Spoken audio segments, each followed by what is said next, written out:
Well, through the government of India sources, what we are learning that China seems to be promising to address key of concerns of India, which are said to be three of them, where the Foreign Minister Wang Yi, who is in India, has assured External Affairs Minister Jaishankar that China is addressing India's needs of fertilizers, rare earths and tunnel boring machines.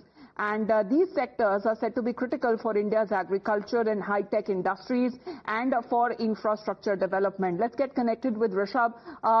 This meeting, Rishabh, also marks the fresh round of dialogue between the two neighbors as they continue to navigate a complex bilateral relationship, of course, with the Chinese foreign minister addressing the needs and the concerns of India.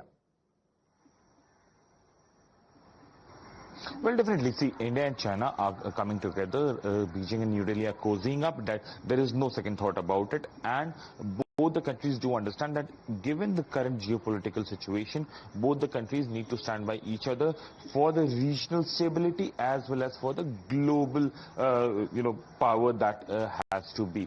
Apart from that, if we talk about this meeting that took place yesterday, Wang Yi has landed in India, and there are three meetings. One has happened, two will take place today.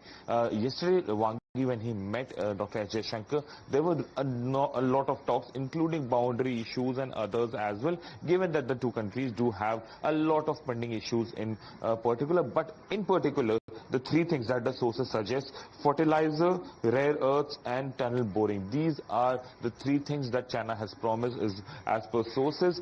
Fertilizers, definitely, given that the supply chain because of Russia-Ukraine conflict or the Middle East conflict has been a problem. So yes, if fertilizers come in from China, that is a big boost for Indian agriculture. Boring machines, remember, India is a developing country. India is carving out a lot of infrastructure in various terrains, including the Western Ghats, where we would have the bullet trains and other railway infrastructures in northeast, yes, in the north. So as far as when it comes to these concerns, how it is being raised and addressed by China as well, bringing the two nations together as seems to be cozying up just ahead of the meeting and the visit of the Prime Minister. But later we are expecting that the Chinese Foreign Minister will also be meeting Prime Minister Narendra Modi later in the day.